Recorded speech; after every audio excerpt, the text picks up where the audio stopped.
Una legge intitolata Paolo Borsellino che prevede una maggiore punibilità del reato di voto di scambio previsto dal 416 ter del Codice Penale. È questa la proposta avanzata dalla Fondazione Progetto Legalità in memoria di Paolo Borsellino e di tutte le altre vittime della mafia, presentata nel corso di una conferenza stampa alla Procura di Palermo. Un'iniziativa organizzata in vista del ventennale dell'uccisione di Paolo Borsellino e dei 5 poliziotti di scorta. La nuova proposta di legge è stata introdotta dal presidente della Fondazione Gaetano Paci, proposta giunta dopo la presentazione dello scorso 19 gennaio, data del compleanno del giudice Borsellino, dei 23 punti di manutenzione urgente del nuovo codice antimafia, in occasione della presentazione dell'Osservatorio nazionale su confisca, amministrazione e destinazione dei beni e delle aziende tolti alle mafie.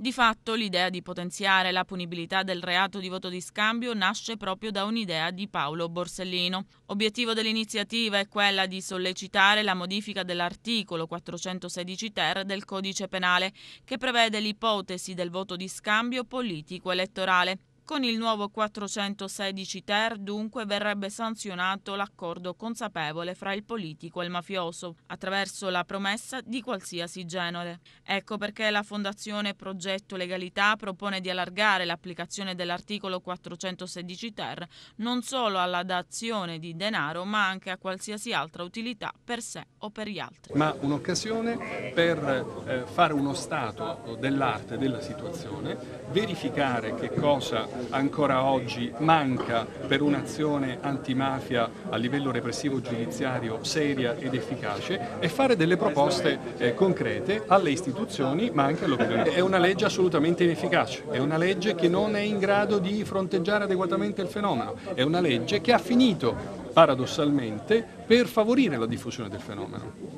Manca un intervento legislativo, come quello che proponiamo noi, che serva a ricomprendere nella fattispecie incriminatrice tutte quelle condotte che sono alla base del rapporto di scambio tra mafia e organizzazioni politiche e uomini politici in genere.